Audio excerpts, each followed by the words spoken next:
Welcome to Sudheer edutech YouTube channel. నేను మీ సుధీర్ సార్ని. 2025 జనవరి 3 ఇవాల్టి కరెంట్ అఫైర్స్ క్లాస్ ఫాలో అయ్యే వాళ్ళందరూ కూడా దయచేసి ముందుగా లైక్ చేయండి. ఇంకా ఎవరైనా సబ్స్క్రైబ్ చేసుకోతే సబ్స్క్రైబ్ చేసుకోండి. మన ఛానల్ మీ ఫ్రెండ్స్ ఉంటే వారికి కూడా ముగ్గురికి షేర్ చేయండి. ప్లీజ్ ప్రతి ఒక్కరు లైక్ చేయాలి. క్లాస్ ఫాలో అయ్యే వాళ్ళందరూ లైక్ చేయాలి.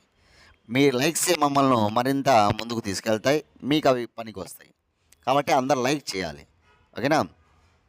ఇకపోతే కూడా అందరూ కరెంట్ అఫైర్స్ ప్రతిరోజు ఫాలో అవుతారండి. రానున్న ఎగ్జామ్స్కు ఈ కరెంట్ అఫైర్స్ బాగా ఉపయోగపడతాయి. తెలంగాణ అభ్యర్థులు కావచ్చు, ఆంధ్రప్రదేశ్ అభ్యర్థులు కావచ్చు, మీకు నోటిఫికేషన్స్ ఉండనే ఉన్నాయి, రాబోతూ ఉన్నాయి కొన్ని నోటిఫికేషన్స్. సెంట్రల్ గవర్నమెంట్కి సంబంధించి రైల్వేస్లో కూడా మంచి నోటిఫికేషన్స్ ఉన్నాయి. ఎస్ఎస్సి బ్యాంక్స్ కూడా మనకి ఆల్రెడీ అప్కమింగ్ నోటిఫికేషన్ ఓకేనా ఉన్నాయి, కొన్ని వదిలారు కూడా. కాబట్టి అన్నిటికీ ఉపయోగపడే విధంగా కరెంట్ అఫైర్స్ ఉంటాయి. ఫస్ట్ క్వశ్చన్, జాతీయ మహిళా దినోత్సవంను ఎవరి జయంతి సందర్భంగా ప్రతి ఏటా జనవరి 3న జరుపుకుంటారు? ఆన్సర్ సావిత్రిబాయి పూలే. చూడండి, సావిత్రిబాయి పూలే మహారాష్ట్రలోని పూణేకి చెందినవారు. సావిత్రిబాయి పూలే యొక్క భర్త జ్యోతిరావు బాపులే. సావిత్రిబాయి పూలేకి చదువు నేర్పించింది కూడా జ్యోతిరావు బాపులే గారే. ముఖ్యంగా మహిళల యొక్క విద్యకై, నిమ్న కులాల అభ్యున్నతికై పోరాడిన గొప్ప మహనీయురాలు మన సావిత్రిబాయి పూలే. గొప్ప రచయిత్రి కూడా, గొప్ప ఉపాధ్యాయుని, గొప్ప సంఘ సంస్కర్త, నిమ్న కులాల నిమ్న వర్గాల అభ్యున్నతికై పోరాడిన గొప్ప మహనీయురాలు సావిత్రిబాయి పూలే. దేశంలోని మొట్టమొదటిసారిగా బాలికల కొరకు పాఠశాలను ఏర్పాటు చేసిన వారు ఈ సావిత్రిబాయి పూలే మరియు జ్యోతిరావు బాపులేలు. 1848 జనవరి 1వ తారీఖున దేశంలోని మొట్టమొదటి బాలికల పాఠశాల పూణేలో ఏర్పాటైందనమాట. దాన్ని ఏర్పాటు చేశారు వీరిద్దరు కూడా భార్యాభర్తలు. అందులో ఉపాధ్యాయునిగా అంటే టీచర్గా చేరిందనమాట. దేశంలోని మొట్టమొదటి మహిళా ఉపాధ్యాయురాలు సావిత్రిబాయి పూలే. దేశంలోనే మొట్టమొదటి మహిళా టీచర్ అనమాట. ఇకపోతే సావిత్రిబాయి పూలే గారు 1831 జనవరి 3న జన్మించారు మహారాష్ట్రలో. 1831 జనవరి 3 అంటే జనవరి 3 మనం ప్రతి ఏటా ఆమె జయంతిని పురస్కరించుకొని జాతీయ మహిళా దినోత్సవాన్ని నిర్వహించుకుంటాం. గుర్తుంచుకోవాలి, చాలా ఇంపార్టెంట్.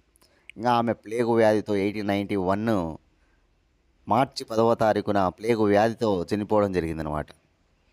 కాబట్టి ఆమె ఒక కుల మత భేదం లేకుండా అందరికీ విద్యను అందించాలి, అందరినీ సమానంగా చూడాలి అని తన జీవితంలో తన భర్తతో కలిసి అడుగులేసి ఇక్కడ ఆమె కూడా పాటుపడిందనమాట. కాబట్టి గొప్ప మహనీయురాలు మన సావిత్రిబాయి పూలే. కాబట్టి ఆమె జయంతి గుర్తుపెట్టుకోవాలి. జనవరి 3 జాతీయ మహిళా ఉపాధ్యాయ దినోత్సవం, నేషనల్ ఉమెన్ టీచర్స్ డే అన్నమాట. టీచర్స్ డే అంటే మనందరికీ తెలిసినటువంటి వ్యక్తి సర్వేపల్లి రాధాకృష్ణన్. ఆయన పుట్టినరోజు సందర్భంగా టీచర్స్ డే. అదే మహిళా ఉపాధ్యాయ దినోత్సవం అయితే సావిత్రిబాయి పూలే గుర్తుకు రావాలి, ఓకేనా? Right. Second question, Dhyan Chand Khel Ratna పురస్కారం 2025ను అందుకున్న వారెవరు? ఆన్సర్ ఇక్కడ నలుగురు ఉన్నారు. యాక్చువల్గా నలుగురు పేర్లు చెప్తా, ముందు నోట్ చేసుకోండి అందరూ కూడా. ధ్యాన్ చంద్ ఖేల్ రత్న పురస్కారం 2024-25ను అందుకున్న వారెవరంటే కనుక, ఒకరు మను బాకర్, మరొకరు దొమ్మరాజు గుకేష్, నెంబర్ 3 ప్రవీణ్ కుమార్, నెంబర్ 4 ఒక హర్మన్ ప్రీత్ సింగ్ అనమాట. దొమ్మరాజు గుకేష్ అంటే మనందరికీ తెలుసు, చెస్ ప్లేయర్, ఇటీవల బాగా రాణించాడు. ప్రపంచ చెస్ టైటిల్ను సాధించినటువంటి వ్యక్తి అనమాట. లింగ్ డిరేన్ పైన, చైనా దేశానికి చెందిన లింగ్ డిరేన్ పైన ఒక విజయం సాధించాడు. ప్రపంచ చెస్ టైటిల్ను ఒక సాధించాడు అనమాట. ఎవరు? దొమ్మరాజు గుకేష్, తమిళనాడుకు చెందినవాడు అని మనం చెప్పుకున్నాం. అదేవిధంగా మనకు మరొకరు ఎవరంటే కనుక హర్మన్ ప్రీత్ సింగ్ అనమాట. మన భారత హాకీ టీం మొన్న ఒలింపిక్స్లో మనకు బ్రాంజ్ మెడల్ తెచ్చిందన్నమాట, బ్రాంజ్ మెడల్ ఒలింపిక్స్లో. కాబట్టి ఇతన్ని గుర్తుపెట్టుకోవాలి అందరూ కూడా. ఎవరు అతను?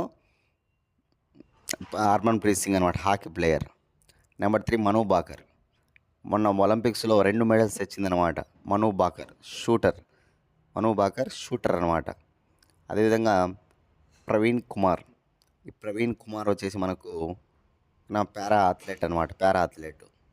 కాబట్టి ఈ నలుగురు పేర్లు ఇక్కడ చూసుకుంటే కనుక ఇక్కడ ఎవరు లేరు, ఎవరు ఉన్నారు? అందరూ ఉన్నారు. ఇక్కడ మను బాకర్ ఉన్నారు, హర్మన్ ప్రీత్ సింగ్ ఉన్నారు, దొమ్మరాజు గుకేష్ ఉన్నారు. కాబట్టి పై వారందరూ ఆన్సర్, పై వారందరూ. మనం చెప్పిన అవార్డు ఏంటి? ధ్యాన్ చంద్ ఖేల్రత్న అనమాట. ఇంతకుముందు రాజీవ్ ఖేల్రత్న అనేవాళ్ళు దీన్ని. 2021 వరకు ఇది రాజీవ్ ఖేల్రత్నగా పిలువబడేది. 1992 నుంచి 2021 వరకు ఇది 2021 వరకు రాజీవ్ ఖేల్రత్నగా పిలువబడేది. ప్రధానమంత్రి నరేంద్ర మోడీ ఓకేనా, రాజీవ్ గాంధీ అనేటువంటి వ్యక్తి క్రీడాకారుడు కాదు కదా, కాబట్టి క్రీడాకారుని పేరు పెట్టాలని చెప్పేసి ధ్యాన్ చంద్ గారి పేరు పెట్టడం జరిగింది.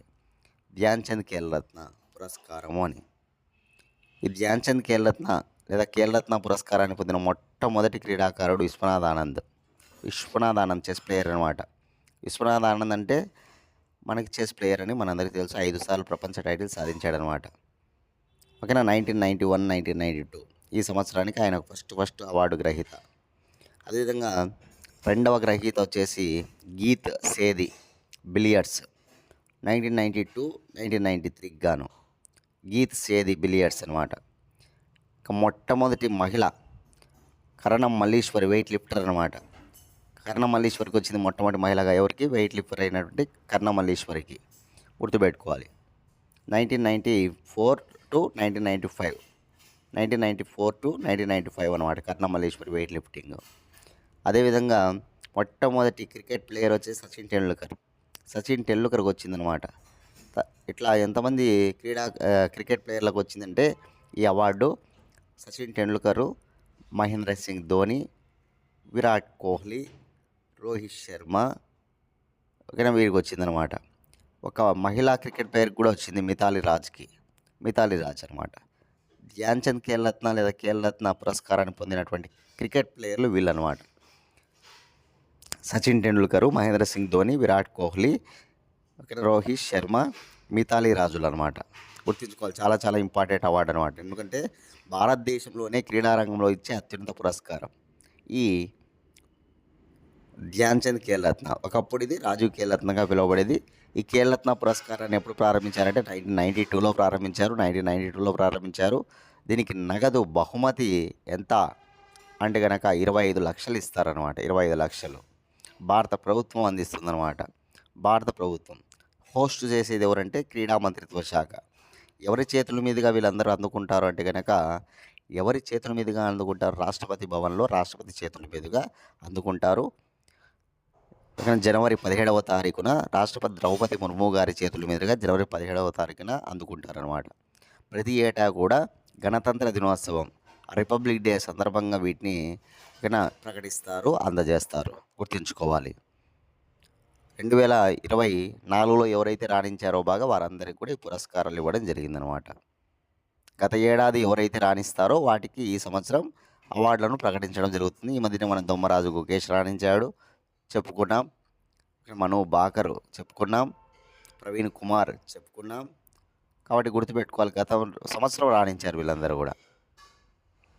అదేవిధంగా దీంతోపాటు క్రీడాకారులకు ఇచ్చేటువంటి అత్యున్నత పురస్కారం భారతదేశంలో క్రీడాకారుల శిష్యులకు ఇచ్చేది అర్జున అవార్డు, గురువులకు ఇచ్చేది ద్రోణాచార్య అవార్డు అనమాట. ఈ అర్జున అవార్డులను 32 మందికి ప్రకటించారు. 32 మందికి ఓకేనా. ద్రోణాచార్య అవార్డులను ముగ్గురికి ప్రకటించారు. ఇవే కాకుండా Dronacharya life time award, Arjuna life time award కూడా ఇచ్చారు. లైఫ్ టైం అంటే జీవితకాల సాఫల్య పురస్కారం.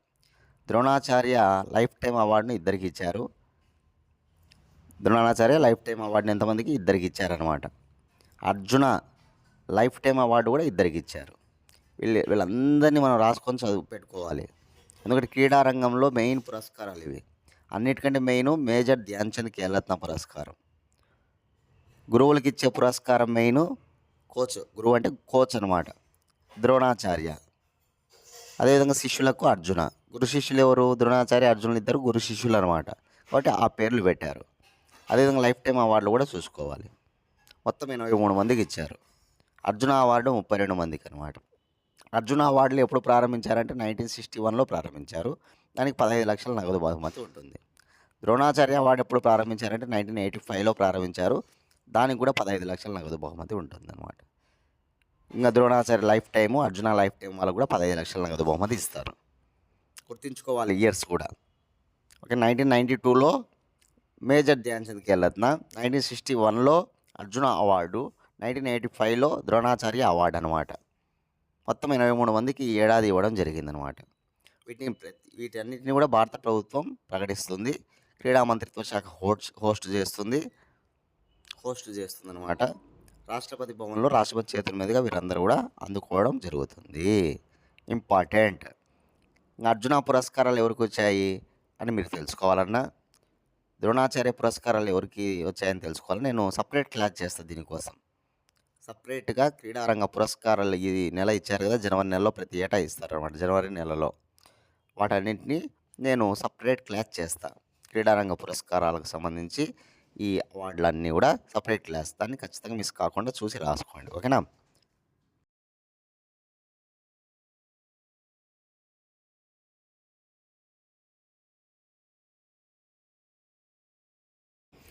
థర్డ్ క్వశ్చన్, భారతదేశంలో మహిళలు ఎంత శాతం మంది గర్భసంచి తొలగించుకుంటున్నారని నివేదికలో వెల్లడించబడింది. గర్భసంచి తొలగించుకోవడం, దీన్నే హిస్టరెక్టమీ అంటారు. భారతదేశంలో 5% మంది మహిళలు, 100కు 5% మంది, అంటే 100లో 5 మంది మహిళలు గర్భసంచిని తొలగించుకుంటున్నారంట.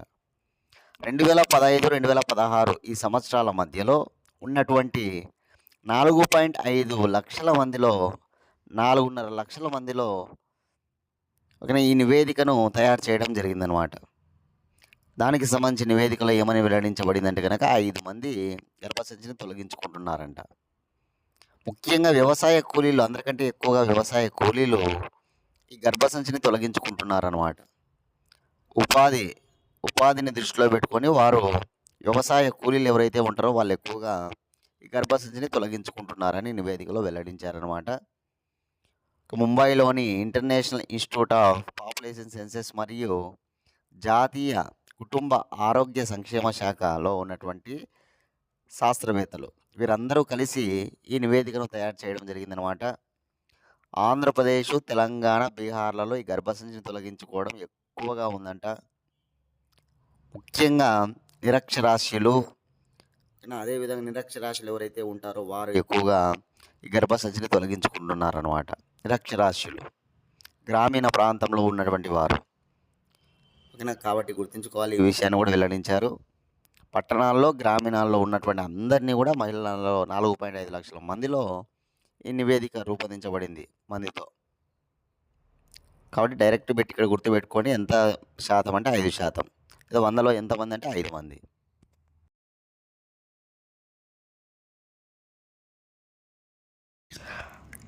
DRDO 2025 ఏడాది ఎన్ని ప్రాజెక్టులు పూర్తి చేయాలని రాజ్నాథ్ సింగ్ వెల్లడించారు. DRDO 2025 ఏడాది 100 ప్రాజెక్టులు పూర్తి చేయాలని ఓకేనా రక్షణ మంత్రి రాజ్నాథ్ సింగ్ గారు వెల్లడించడం జరిగిందనమాట. దాన్ని వారికి నిర్దేశించడం జరిగింది. చాలా ఇంపార్టెంట్, గుర్తుపెట్టుకోవాలి DRDO గురించి. DRDO 67వ ఆవిర్భావ దినోత్సవం సందర్భంగా ఆయన DRDO శాస్త్రవేత్తలతో కలవడం జరిగిందనమాట. ఆ సందర్భంగా ఆయన ఏం చెప్పాడంటే కనుక ఈ ఏడాది 2025 ఏడాది 100 ప్రాజెక్టులు పూర్తి చేయాలి మనం అని చెప్పడం జరిగిందనమాట. ఆధునాతన సాంకేతిక పరిజ్ఞానాన్ని ఆయువు పట్టుగా భారతీయ సైన్యానికి అందించాలనే లక్ష్యంతో మనం ముందుకు వెళ్ళాలి అని ఆయన సూచించడం జరిగింది. దానిలో భాగంగా 100 ప్రాజెక్టులు పూర్తి చేయాలని చెప్పడం జరిగిందనమాట. ఓకేనా? చాలా ఇంపార్టెంట్. నిన్నటి రోజున మనం చెప్పిన 2025 సంవత్సరాన్ని ఆయన రక్షణ రంగ సంస్కరణల సంవత్సరంగా ప్రకటించాడు. దానిలో భాగమే ఇదంతా కూడా. 100 ప్రాజెక్టులు పూర్తి చేయమని చెప్పి DRDOకు నిర్దేశించడం జరిగిందనమాట ఈ ఏడాది. DRDO defence research development organisation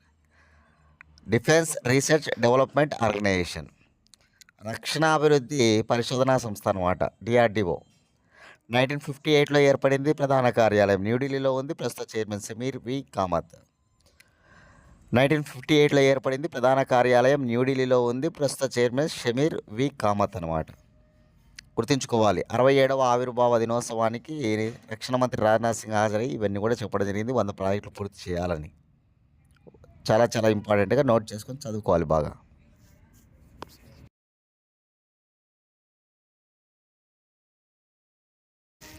ఇటీవల ఏ దేశంలో పరిశోధకులు వందలాది డైనోసార్ల పాదముద్రలను కనుగొన్నారు? వందలాది పాదముద్రలు అనమాట. డైనోసార్ల యొక్క వందలాది పాదముద్రలు ఎక్కడ కనుగొన్నారంటే గనక అదే బ్రిటన్ దేశంలో. బ్రిటన్‌లోని ఆక్స్‌ఫర్డ్ షైర్ కౌంటీలో వందలాది డైనోసార్ల పాదముద్రలు కనుగొన్నారనమాట పరిశోధకులు. కానీ దీనికి సంబంధించిన న్యూస్ ఏంటంటే గనక దాదాపు 16 కోట్ల ఏళ్ల క్రితం నాటి డైనోసార్లను అడుగులను గుర్తించారనమాట. 16 కోట్ల ఏళ్ల క్రితం నాటి డైనోసార్ల పాదముద్రలను గుర్తించడం జరిగిందనమాట. ఇవి ముఖ్యంగా చూసినట్లయితే గనక ఓకేనా, అత్యంత ప్రమాదకరమైనటువంటి మాంసాహార ఓకేనా డైనోసార్ 9 అడుగుల ఎత్తు ఉన్న డైనోసార్ల యొక్క పాదముద్రలే కాకుండా అంతకు రెట్టింపు ఉండేటువంటి శాకాహార డైనోసార్ల పాదముద్రలను కూడా కనుగొన్నారన్నమాట. మాంసాహార డైనోసార్ల పాదముద్రలు ఉన్నాయి, శాకాహార డైనోసార్ల పాదముద్రలు ఉన్నాయి. 9 అడుగులు ఉన్నట్టు 9 ఓకేనా మీటర్ల ఎత్తు ఉండే 9 మీటర్ల ఎత్తు, అడుగులు కాదు 9 మీటర్ల ఎత్తు ఉండే డైనోసార్ల పాదముద్రలు, అంతకు రెట్టింపు డైనోసార్ల పాదముద్రలు కూడా కనుగొన్నారు అనమాట. ఈ పాదముద్రలు 150 మీటర్లకు పైగా దూరం ఓకేనా డైనోసార్ల పాదముద్రల వరుస క్రమం అనమాట. అలా గుర్తించారనమాట. ఇందులో మెగాలోసిరస్ ప్రమాదకరమైనటువంటి మాంసాహార డైనోసార్ అనమాట. మెగాలోసిరస్తో సహా అనేక వాటిని కనుగొన్నారు. మెగాలోసారస్ అనేది ఒక డైనోసార్ అనమాట, గుర్తుపెట్టుకోవాలి. ఇవి జురాసిక్ యుగానికి చెందినవి అని చెప్తూ ఉన్నారనమాట. ఇవి ఏ యుగానికి చెందినవిగా భావిస్తూ ఉన్నారంటే జురాసిక్ యుగానికి చెందినవిగా భావిస్తున్నారు. మెగాలోసారస్ డైనోసార్లతో సహా అనేక డైనోసార్ల పాదముద్రలను ఇక్కడ కనుగొన్నారంట. కానీ ఈ విషయాలు వెల్లడించారన్నమాట, గుర్తుపెట్టుకోవాలి పరిశోధకులు.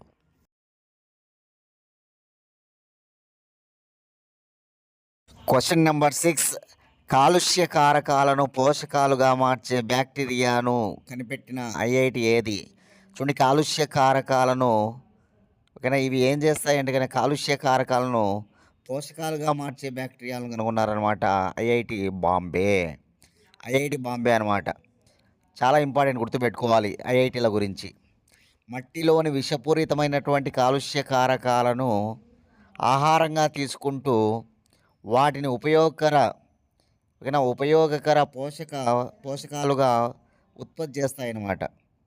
మట్టిలో ఏవైతే కాలుష్య కారకాలు ఉంటాయో విషపూరితమైనవి, అవి ఆహారంగా తీసుకొని వాటిని ఉపయోగకర పోషకాలుగా ఉత్పత్తి చేస్తాయన్నమాట బ్యాక్టీరియాలు. ఆ బ్యాక్టీరియాలు ఏవంటే కనుక వీళ్ళు కనుగొన్న బ్యాక్టీరియాలు సూడోమోనస్ అసినోబ్యాక్టర్ బ్యాక్టీరియా.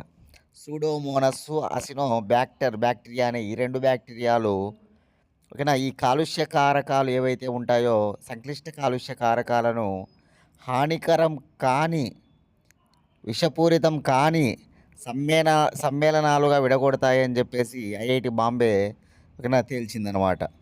కాబట్టి గుర్తుపెట్టుకోవాలి, బ్యాక్టీరియాలు కూడా ఈ కాలుష్య కారకాలను ఆహారంగా తీసుకుంటూ వాటిని మంచి ఉపయోగకర ఓకేనా వాటిగా ఉత్పత్తి చేస్తాయన్నమాట. ఏ బ్యాక్టీరియాలు? సూడోమోనస్ అసినోబ్యాక్టర్ బ్యాక్టీరియాలు ఓకేనా కాలుష్య కారకాలను సంక్లిష్టమైన వాటిని హానికరం కాని సమ్మేళనాలుగా విడగొడతాయంట ఇవి. కాబట్టి గుర్తుంచుకోవాలి, ఐఐటి బాంబే వార్తల్లో ఉందన్నమాట. మన ఐఐటీల గురించి తరచుగా చెప్పుకుంటుంటా, సపరేట్గా రాసుకుంటే బాగుంటుంది ఐఐటీల గురించి మీరు అందరూ కూడా, ఓకేనా.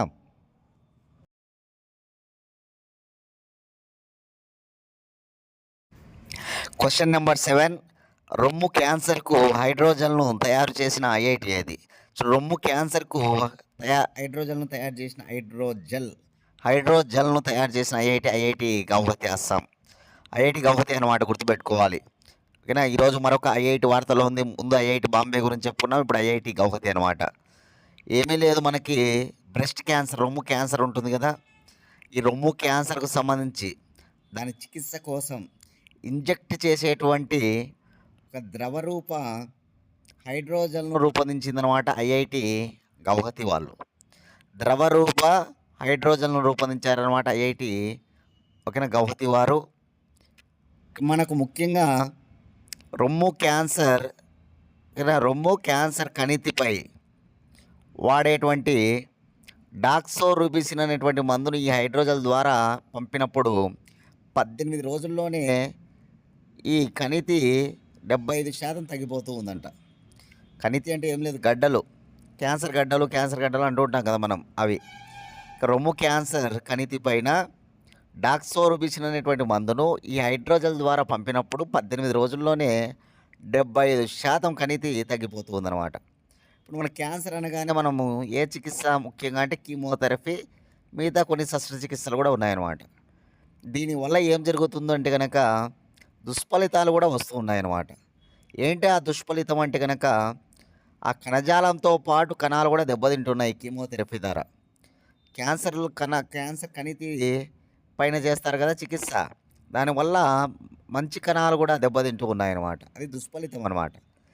కానీ దీని ద్వారా ఏమవుతుందంటే కనుక అంత దుష్ఫలితాలు లేవు అనమాట. కణాలు ఎటువంటి నశించవన్నమాట, కణాలు నశించవన్నమాట దీని ద్వారా. కాబట్టి గుర్తుపెట్టుకోవాలి హైడ్రోజెల్ అనగానే ఎవరంటే ఐఐటి గౌహతి, ఓకేనా, అస్సాం.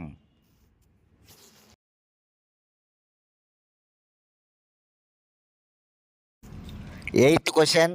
ప్రపంచంలోనే తొలిసారిగా క్యూబిక్ ఎడారిలో సోలార్ గ్రేట్ వాల్ను నిర్మించిన దేశం ఏది? Answer China. చూడండి, చైనా అనగానే ఇటీవల అనేక గొప్ప గొప్ప వాటిని భారీ ప్రాజెక్టులను నిర్మిస్తూ ఉందన్నమాట. ఇటీవల మనం చెప్పుకున్నాం ప్రపంచంలోనే అతి వేగవంతమైన రైలును చైనా ప్రారంభించింది అని చెప్పుకున్నాం. దాని వేగం గంటకు 150 కిలోమీటర్లు అని చెప్పుకున్నాం. ఆ ట్రైన్ పేరేంటో కామెంట్ బాక్స్లో మీ సమాధానం తెలియజేయండి. ప్రపంచంలోనే అతి వేగవంతమైన రైలు ఇప్పుడు ప్రజెంట్ చైనా దేశానికి సంబంధించింది కాబట్టి ఆ ట్రైన్ పేరేంటి, ఆ బుల్లెట్ ట్రైన్ పేరేంటి? కామెంట్ బాక్స్లో మీ సమాధానం తెలియజేయండి, అందరూ కూడా చూద్దాం. కానీ ఇప్పుడు ఏంటంటే కనుక సోలార్ గ్రేట్ వాల్ అత్యంత భారీ సోలార్ ప్రాజెక్ట్ అనమాట. ఓకేనా, గ్రేట్ వాల్ అనగానే మనందరికి గుర్తుకొచ్చేది చైనా. ప్రపంచంలోనే అతి పొడవైన గోడ అనమాట. ఓకేనా, కాబట్టి గ్రేట్ వాల్ అనగానే మనకు గుర్తుకొచ్చే చైనా గ్రేట్ వాల్. గోడ వెంబడి సోలార్ పార్కును నిర్మిస్తూ ఉన్నారనమాట. ఏకంగా 400 కిలోమీటర్ల పొడవు, 5 కిలోమీటర్ల వెడల్పుతో ఈ సోలారు ప్రాజెక్టు నిర్మిస్తూ ఉన్నారన్నమాట.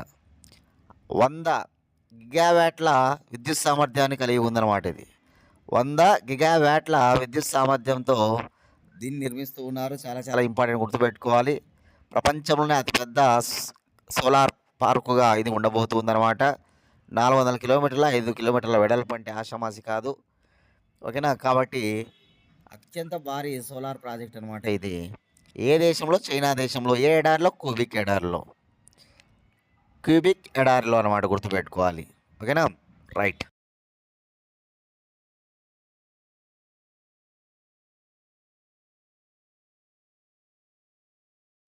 9th question. 2024లో 18వ లోక్సభ ఎన్నికల్లో 800 మంది మహిళలు పోటీ చేయగా గెలిచిన వారి సంఖ్య ఎంత? చూడండి, 800 మంది మహిళలు పోటీ చేశారు ఇప్పుడు ఎన్నికల్లో, 2024 ఎన్నికల్లో, 18వ లోక్సభ ఎన్నికల్లో 800 మంది పోటీ చేస్తే గెలిచిన వారు ఎంతమంది అంటే కనుక 74 మంది, 74 అనమాట ఆన్సర్. ప్రజెంట్ లోక్సభలో ఎంతమంది మహిళలు ఉన్నారంటే 74 మంది అని చెప్పాలి మనం. 74 మెంబర్స్ అనమాట మహిళలు. అదే గత ఎన్నికలు 2019లో జరిగే ఎన్నికలు, 17వ లోక్సభ ఎన్నికలు, అప్పుడు 726 మంది పోటీ చేస్తే 78 మంది గెలిచారు. అక్కడ పోటీ చేసిన వారి సంఖ్య తక్కువ ఇప్పటితో పోల్చినప్పుడు, అయినా సరే గెలిచిన వారి సంఖ్య ఎక్కువ అప్పుడు అనమాట. కాబట్టి గుర్తుపెట్టుకోవాలి, 2019 ఎన్నికల్లో అయితే 726 మంది పోటీ చేశారు, 78 మంది గెలిచారు. అదే 2024 ఎన్నికల్లో అయితే పోటీ చేసింది 800 మంది, గెలిచింది 74 మంది అనమాట. ఇది మనం గుర్తుంచుకోవాలి, చాలా ఇంపార్టెంట్. ఎలక్షన్ కమిషన్ ఈ డేటాను విడుదల చేసింది మహిళలకు సంబంధించి. ఇటీవలనే ఎలక్షన్ కమిషన్ భారతదేశంలో ఎంతమంది ఓటర్లు మొన్న లోక్సభ ఎన్నికల్లో ఓటు వేశారనేది మనకు చెప్పడం జరిగింది. కామెంట్ బాక్స్లో మీ సమాధానాన్ని తెలియజేయండి. ఓటర్ల సంఖ్య ఎంత, ఈ ఎన్నికల్లో ఓటర్ల సంఖ్య ఎంత అనేది కామెంట్ బాక్స్లో మీ సమాధానం తెలియజేయండి, అందరూ కూడా చూద్దాం.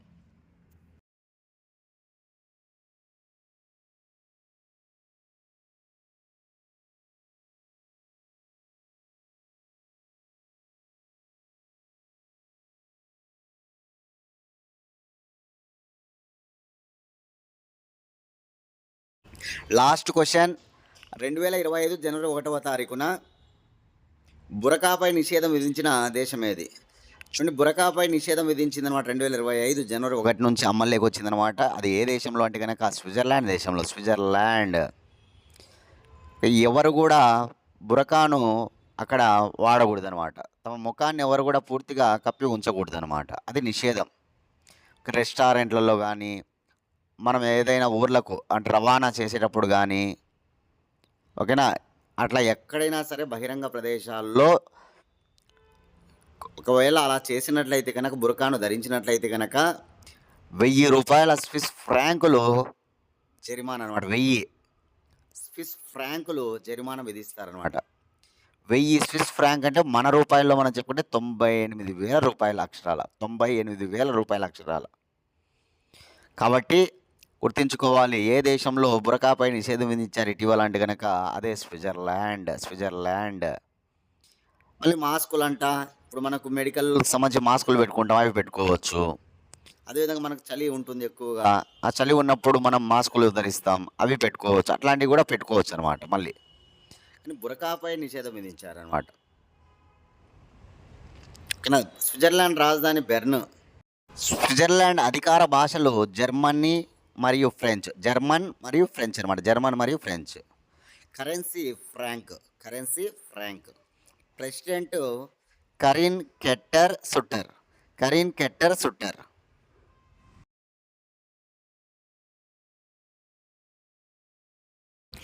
జనవరి 4న నేవీ డే విన్యాసాలు విశాఖపట్నంలో జరుగుతూ ఉన్నాయన్నమాట. ఎందుకు నేవీ డే ఇప్పుడు కాదు కదా అంటే, పోయిన సంవత్సరం డిసెంబర్ 4 కదా. అవి కంటిన్యూ అవుతున్నాయన్నమాట ఆ విన్యాసాలు. గుర్తుపెట్టుకోవాలి, నేవీ డే ఎప్పుడు డిసెంబర్ 4 ప్రతి ఏటా జరుపుకుంటాం అనమాట. 1971లో ఇండియా పాకిస్తాన్ మధ్య యుద్ధం జరిగినప్పుడు భారత నౌకాదళం ప్రదర్శించిన ధైర్య సాహసాల గుర్తుగా ప్రతి ఏటా డిసెంబర్ 4న నేవీ డే జరుపుకుంటాం, మనందరికీ తెలుసు. ఈ సంవత్సరం అవి ఒరిస్సాలోని పూరిలో ప్రారంభించబడ్డాయి అన్నమాట ఈ విన్యాసాలు. వీటిని కంటిన్యూగా చేస్తూ ఉన్నారు. ఇప్పుడు విశాఖపట్నానికి వచ్చాయన్నమాట ఆ విన్యాసాలు. కాబట్టి గుర్తుపెట్టుకోవాలి, ఎక్కడ ఇవి ఒరిస్సాలోని పూరి అనమాట. గుర్తుపెట్టుకోవాలి ఈ విన్యాసాలు. ఇవి విశాఖపట్నానికి ఇప్పుడు 4వ తారీఖున రావడం జరిగింది. కాబట్టి గుర్తుపెట్టుకోవాలి. నెక్స్ట్, ఖలిస్తానీ వేర్పాటువాది అమృత్పాల్ సింగ్ కొత్త పార్టీ అంట. చూడండి, ఇంకా ఏర్పాటు చేయలేదన్నమాట. ఈ నెల 14వ తారీఖున, జనవరి 14వ తారీఖున అమృత్పాల్ సింగ్ కొత్త పార్టీని ఏర్పాటు చేయనున్నాడు. ఆ రోజు ఏ పార్టీ అనేది మనకు తెలుస్తుంది. కాబట్టి అప్పటి వరకు క్వశ్చన్ మార్క్ అనమాట ఇది. అమృత్పాల్ సింగ్ ఎవరంటే ఖలిస్తానీ ఏర్పాటువాది, వారిస్ పంజాబ్ దే అధినేత కూడా ఇతను. ఒక సంస్థ అనమాట, వారిస్ పంజాబ్ దే అనేది. దాని అధినేత అనమాట అమృత్పాల్ సింగ్. ఆయన కొత్త పార్టీని ప్రారంభించబోతున్నారంట. ఏంటి ఖలిస్తానీ ఏర్పాటువాది అంటే కనుక ఏం లేదు, సిక్కులందరికీ కూడా ఒక దేశం కావాలని డిమాండ్ అనమాట. సిక్కులందరికీ కూడా, పంజాబ్లో ఉన్నటువంటి సిక్కులందరికీ కూడా ప్రత్యేకంగా ఒక దేశం కావాలని డిమాండ్ అనమాట. ఎవరంటే ఈ ఖలిస్తానీ ఏర్పాటువాదులు. నెక్స్ట్, పాఠ్యపుస్తకాల్లో చరిత్రను మార్చేసిన బంగ్లాదేశ్ అంట. బంగ్లాదేశ్ యొక్క పాఠ్యపుస్తకాల్లో చరిత్రను మార్చేశారంట. ఏంటంటే కనుక మనందరం నేర్చుకున్న బంగ్లాదేశ్ జాతిపిత అంటే ముజబుర్ రెహమాన్ అని. కానీ ఇప్పుడు ఆయన పేరును తొలగించిందంట పాఠ్యపుస్తకాల జాతిపిత అని. మనందరికీ తెలుసు అక్కడ జరుగుతున్న పరిణామాలు. షేక్ హసీనా బంగ్లాదేశ్ ప్రధానమంత్రి ఇక్కడికి వచ్చేసిందనమాట. అక్కడ తాత్కాలికంగా ఎవరున్నారంటే యూనస్. ఆయన వచ్చిన తర్వాత ఇవన్నీ కూడా సిచ్యువేషన్స్ అనమాట, పరిణామాలు అనమాట. ఆ ముజబుర్ రెహమాన్ పేరు తీసేశారంట. 1971లో భారతదేశానికి స్వాతంత్రాన్ని ఆయన ప్రకటించాడనే విషయం ఉందంట పాఠ్యపుస్తకాల్లో. బంగ్లాదేశ్కు స్వతంత్రం ఎప్పుడు వచ్చింది? 1971. దాన్ని ప్రకటించినట్టుగా పాఠ్యపుస్తకాల్లో ఉందంట. ఎవరు ప్రకటించినట్టుగా? ముజబుర్ రెహమాన్ ప్రకటించినట్టుగా. కానీ ముజబుర్ రెహమాన్ కాదు ప్రకటించింది, జియో ఉర్ రెహమాన్. ఆ బంగ్లాదేశ్ సైన్యాధిపతి ఆ రోజు జియో ఉర్ రెహమాన్ అంట. ముజబుర్ రెహమాన్ యొక్క సూచన మేరకు ఈ జియో ఉర్ రెహమాన్ ప్రకటించాడు, ముజబుర్ రెహమాన్ కాదని చెప్పేసి ఆ పాఠ్యపుస్తకాల్లో మార్చేసినారు చరిత్రను. అదనమాట ఇక్కడ విషయం. ఓకే, నెక్స్ట్, నౌకాదళ అమ్ముల పదులో 2 యుద్ధ నౌకలు ఈ నెల 15న జలప్రవేశం. చాలా ఇంపార్టెంట్. ఆ యుద్ధ నౌకల పేర్లు ఏంటి? ఈ 2 యుద్ధ నౌకలు 15వ తారీఖున జలప్రవేశం చేయనున్న యుద్ధ నౌకలు అంటే కనుక, ఒకటి మిసైల్ డిస్ట్రాయరు సూరత్, 2 ఫ్రీగెట్ నీలగిరి. సూరత్ అంటే గుజరాత్లో ఉంటుంది, నీలగిరి అంటే తమిళనాడులో ఉంటుంది. ఆ రెండింటి పేర్లు పెట్టారనమాట వీటికి, గుర్తుపెట్టుకోవాలి. మిసైల్ డిస్ట్రాయర్ సూరత్, మరొకటి స్టెల్త్ ఫ్రీగెట్ నీలగిరి అనమాట. ఓకేనా. ముంబైలోని నావల్ డక్యార్డ్లో జరిగే కార్యక్రమంలో భాగంగా వీటిని జలప్రవేశం చేయిస్తారన్నమాట 15వ తేదీ. నావల్ డక్యార్డ్ ముంబైలో ఉంటుంది, అక్కడ జలప్రవేశం చేయిస్తారంట. వీటిని ఎవరు తయారు చేశారు వీటిని అంటే కనుక మజీగావ్ డక్యార్డ్ అమెరికాలో ఉంటుంది, ముంబైలో ఉంటుంది అన్నమాట. మజీగావ్ డక్యార్డ్ మహారాష్ట్రలోని ముంబైలో మజీగావ్ డక్యార్డ్ ఉంటుంది. వాళ్ళు ఈ 2 యుద్ధ నౌకలను తయారు చేయడం జరిగిందనమాట. ఆ విషయం కూడా మనం గుర్తుంచుకోవాలి. మజీగావ్ డక్యార్డ్ ఎక్కడ ఉంది అని అడుగుతారు ఎగ్జామ్లలో.